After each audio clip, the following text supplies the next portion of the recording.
nini kinachozuiliwa kwako, kwa sababu shetani hana uwezo wa kuzuia ujumbe kutoka kwa Mungu kuja kwako, lakini wana uwezo wa kuzuia isitimie.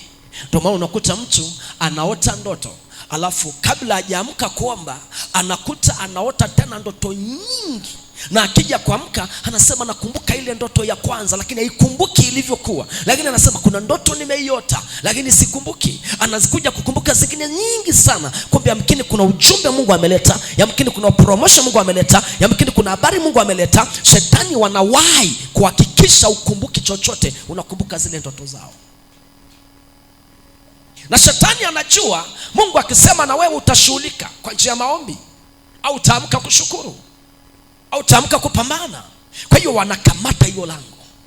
Usielewe kinachoendelea. Sema leo nitawadondosha. Uko tayari kuwadondosha? Uko tayari kuwadondosha? Uko tayari kuwadondosha? Mguse mwenzako mwambie siko tayari kubaki kama nilivyo. Naomba Mungu aseme na mimi. Nakwambia kama kanisa likikaa katika uwepo wa Roho Mtakatifu, likatembea katika kuombea malango na lango la ndoto, uwe na uhakika hakuna kitakachokuja kwenye familia kwenu bila Mungu kusema na wewe. Hakuna kitakachokuja mbele ya maisha yako bila Mungu kusema na wewe. Na kama huwa kuna vitu vinakupata na Mungu hajasema na wewe na hajakuonyesha hata kwa njia ya ndoto, kuna shida kwako. Lakini ukiona Mungu anaonyesha kitu, uelewe Mungu anataka ushughulike na hicho kitu. Na ukiona Mungu amekuonyesha kitu, maana anatangaza mwisho pia wakati jambo linaanza. Sema amina. Sema amina. Mungu sema mwenzako mwambie unaotaka nini? Mwambie unaotaka nini? Mwambie unaotaka nini? Mwambie leo jiandae ufunguliwe kwenye lango la ndoto. Na Mungu akuweke huru. Sema amina. Sema basi amina. Sema amina. Hebu tusome kitabu kile cha Mwanzo. Kitabu kile cha Mwanzo mlango wa 15 mstari wa 12. Kitabu kile cha Mwanzo mlango wa 15 mstari wa 12. Anasema hivi: na jua lilipokucha, usingizi mzito ulimshika Abraham, hofu na giza kuu ikamwangukia. Bwana akamwambia Abraham, ujua hakika ya kwamba uzao wako utakuwa mgeni katika nchi isiyo yake. Watawatumikia watu na wale watu watateswa muda wa miaka 400. Hata taifa lile watakalo watumikia nitawahukumu baadaye watatoka na mali mingi, lakini wewe utakwenda kwa baba zako kwa amani, utazikwa katika uzee mwema, na kizazi cha 4 kitarudi hapa, maana haujatimia uovu wa Amori bado. Ikawa jua lilipokuchwa likawa giza, tazama tanuru ya moshi mwenge unawaka ulipita katikati ya vile vipande vya nyama. Siku ile Bwana akafanya agano na Ibrahim, akasema uzao wako nimewapa nchi hii, kutoka mto wa Misri mpaka mto mkubwa Friti. Bwana Yesu asifiwe. Tunasoma habari hiyo, tunamkuta Ibrahim baba yetu wa imani. Kwanza Mungu alimtoa alikomtoa, kwenye nyumba ya miungu, na alipotoka kule maandiko yanasema Bwana akafika mahali Mungu anamwambia wewe ni taifa kubwa. Alafu Ibrahimu anakuwa na maswali, nitajuaje kuwa mimi ni baba wa mataifa? Alikwamba sina mtoto, nitajuaje? Mungu anamwambia nipatie sadaka. Ukisoma habari hiyo utakuta na sadaka Mungu anahitaji kwa Ibrahim. Maana yake Mungu anachagua sadaka anayotaka yeye. Ndio maana ni muhimu sana siku zote ukikuta mahali Mungu anadai utoe sadaka, Mungu anadai uachilie sadaka kwa jambo fulani, au unasikia msukumo wa kuachilia sadaka, uwe na uhakika lile jambo linaingia kwenye mkataba na agano.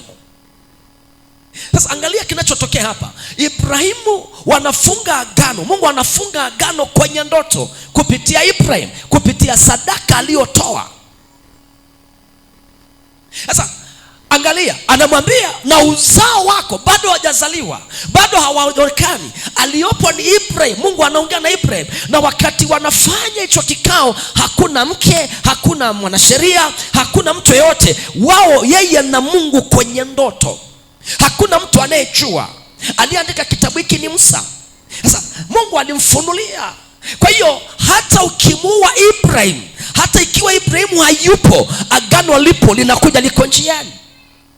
Sasa fikiri kwenye familia kwenu, waliokutangulia walifanya maagano na miungu. Mababu walifanya maagano na miungu, walitoa sadaka, wakaikabidhi familia kwenye madhabahu za kuzimu za kipepo. Leo wewe uko kwenye hiyo familia, huwezi ukatoka, maana wewe uko kwenye agano. Ikawa najiuliza sana, najiuliza Waisraeli walipokwenda utumwani tunakuta wakilia kwa ajili ya utumwa, halafu wanamlilia Mungu, halafu Mungu ananyamaza. Mungu akiwatazama anasema mko kwenye agano, mko kwenye kamba. Umewahi kujiuliza unapita kwenye matatizo halafu uko kwenye agano la mateso ya walio kutangulia na ujue yamewekwaje? Hebu sema leo unavunja. Kama kuna agano limewekwa kwa njia ya kipepo, lazima litavunjika. Na kabla hujavunja ni muhimu muulize Roho Mtakatifu, navunjaje? Kwa sababu watu wengi tunakimbilia kuvunja, navunja, nakataa, lakini unajua umewekwaje? Kwa Ibrahim iliwekwa na sadaka. Na sadaka ina nguvu. Sadaka inaongea. Ukienda upande wa pili, wapendwa, hawafanyi kitu bila sadaka. Ukienda kwa wanaoitwa Freemason au wachawi, kila kitu ni sadaka. Wanatoa sadaka za ng'ombe, za wanyama, hata sadaka za mifugo, na inafika sehemu za kutoa kafara ya watu. Na tunafanya mchezo sasa kwa Mungu. Wengine wanasema damu ya Yesu inatosha. Ni kweli, hata mimi sipingi. Damu ya Yesu inatosha, ni sadaka tosha. Lakini sadaka tunazozitoa sisi kwa Mungu, tunaonyesha upendo wetu kwa Mungu. Tunaunganisha kwa imani kupitia sadaka ya damu ya Yesu ili ifanye agano. Wewe ukasema unampenda Mungu alafu moyo wako uende na Mungu. Mwambie mwenzako kujifunza kumtolea Mungu. Siku zote ukikuta mahali Mungu anadai utoe sadaka, achilia sadaka yako. Sikushawishi, ni uamuzi wako tu.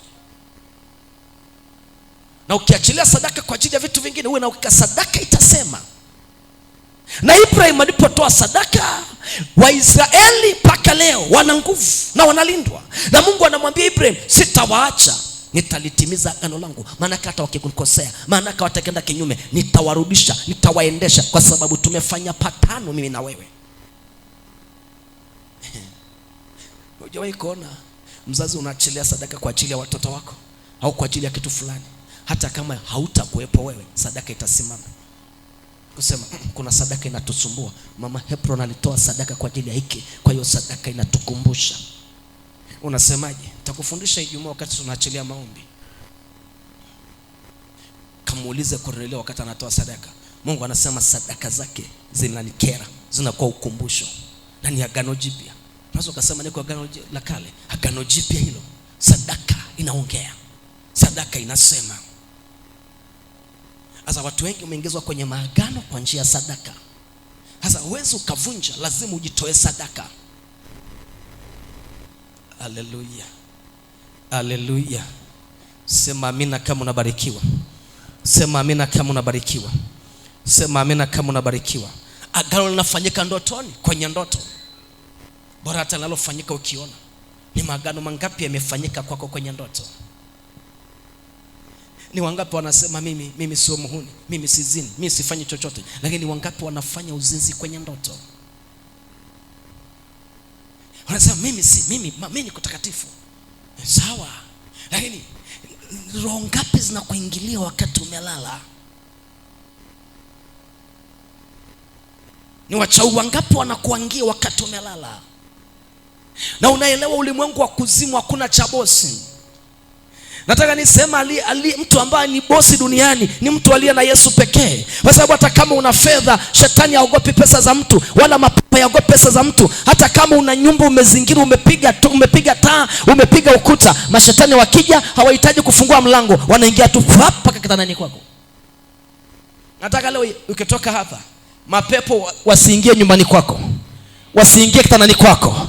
Nyumba yako na kitanda chako kiwe moto. Wakifika hapo wakute radi za moto zinawaka. Wakifika chumbani kwako wakute malaika wametanda. Wanasema Sara si ya kuguswa. Wafike mahali waseme Esther si wa kuguswa, maana tumepewa nafasi ya kukaa kwenye lango. Sema basi amina kama unanielewa. Hebu sema kuanzia leo. Sema kwa sauti, kuanzia leo. Sema kuanzia leo kitanda changu itakuwa madhabahu. Kitanda changu itakuwa mahali pa ushindi. Kitanda changu kitanipa furaha. Sema amen.